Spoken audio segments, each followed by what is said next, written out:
Markus Söder seriously wants to tell courts how they should conduct their proceedings.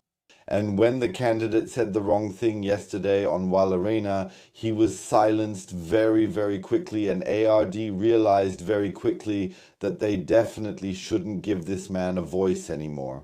And he was basically shouted down right in the middle of Wahlarena, exactly where things were getting extremely interesting.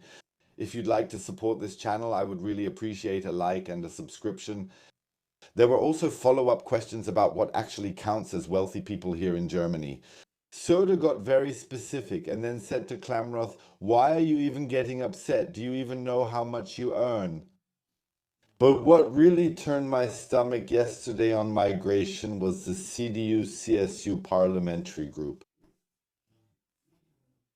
So in this case, the CSU may be even many times more radical than the AfD. I mean, let's be honest. When the question came up yesterday, the left or the AfD, Söder made it pretty clear who he will govern with in the future. Maybe there's also a way to talk about it, including in the court proceedings. We can't intervene directly. We'll review it closely. Thank you. So he's admitting on camera that he wants to interfere in an ongoing court case. And if so, then I wonder, since when has it been allowed for politicians to interfere in court cases that the state is actually supposed to conduct independently of politics? And the whole thing was preceded by a little prelude, and that prelude ends with a single sentence. That's the first thing we'll listen to. I don't see any danger from the AfD, even though you called them right-wing extremists. If I tell you everything that's going on in Osteiger, then honestly, that's where the real danger is. The reaction from public broadcasting was, of course, pretty clear when he said that, but listen to it for yourselves. Söder was allowed to respond briefly once more. But then, well, when the host had to step in, just imagine the CSU is suddenly portrayed as radical on a public broadcasting show. By the way, the AfD, for example, is in Ostallgäu, which is what this is about. Only got about 8% of the votes in the last elections. The rest, you can probably guess, went to the CSU and the Free Voters. Bitte. I would like to ask you to do that after the show, because this case is so significant and impactful. We are also under pressure to cover as many other topics as possible. So if I can trust my transcripts, I pulled it out word for word. He apparently accused Markus Söder of admitting to a crime there. What I showed you right at the beginning, where he said he would then instruct the courts, that's the thing, or I'll show you the whole situation in a moment. But the situation that was there was about undermining the courts.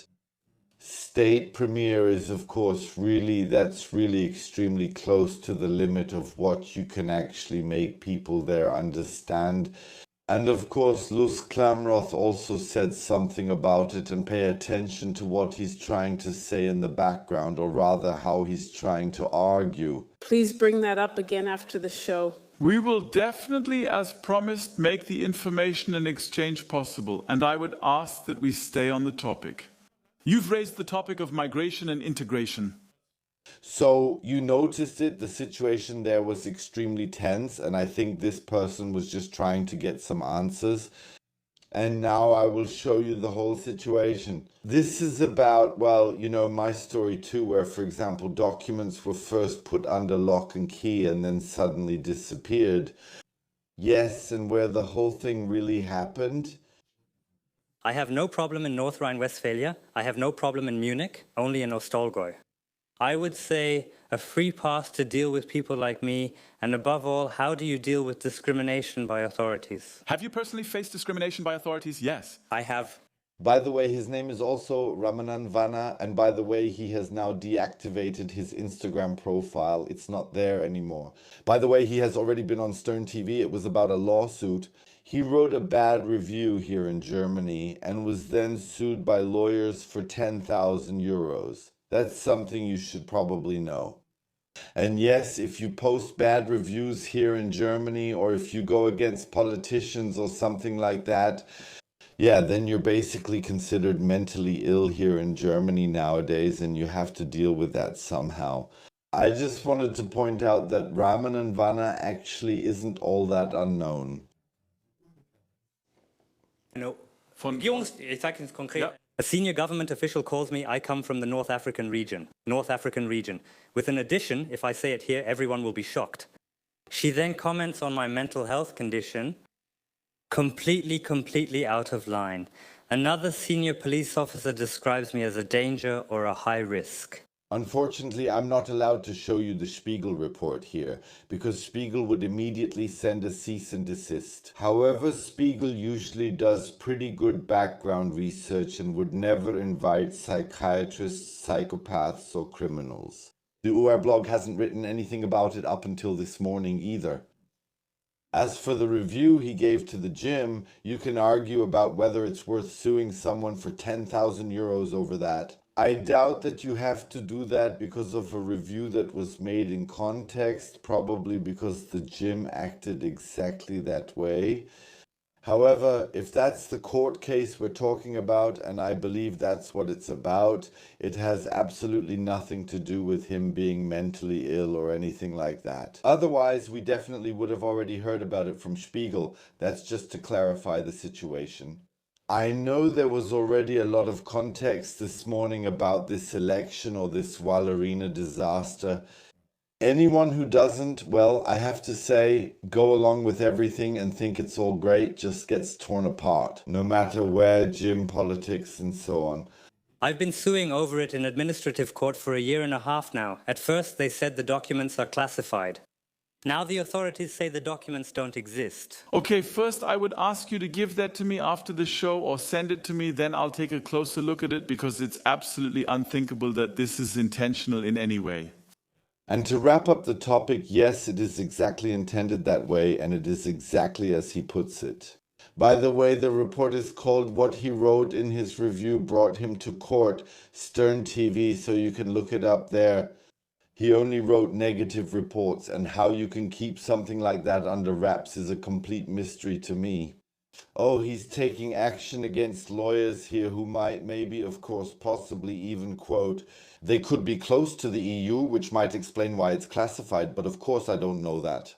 By now, I know which law firms are involved, but I also know, among other things, the current status of the court case there. And just because someone wrote a 2-star review and said, oh yeah, the hygiene in that gym isn't all that good, you can't sue someone for that because that's definitely an opinion someone holds. And that's also completely legitimate. And now we come to the point, who will the CDU govern with in the future? The left or AFD? Excuse me? The left or AFD? Yes, both are difficult, but with the AfD nothing will happen. Better the party that wants to kill the rich and now openly admits on TV that people here need to be expropriated. Thank you, Mr. Söder. Now the rest of Germany also knows what kind of person you really are and with whom you will govern in the future. I mean, hey, we'll probably see in Saxony-Anhalt in the next few months, in about 4.5 months, who will be the new minister president here.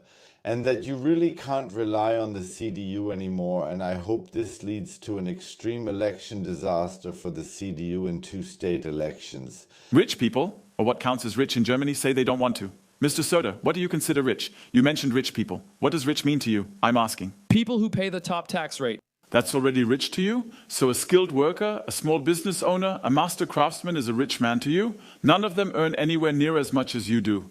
Thank you. That means The top. So someone who gets 18,000 euros per episode and at the same time has a base salary of about 5,300 euros roughly estimated. He should definitely make sure that the rich are taxed more. I just wonder, well, why doesn't he donate anything? If he has so much money and thinks that way, he could, for example, invest in startups here in Germany so that they can really move forward again, but he doesn't do any of that. He's aligned with Luisa Neubauer, who constantly criticizes the rich. However, well, the two of them are quite rich, so that face is absolutely priceless. And at the end of today's show, I'd like to bring in a quote that will go into a bit more detail about this afternoon, about this federal government, because it really hits the nail on the head.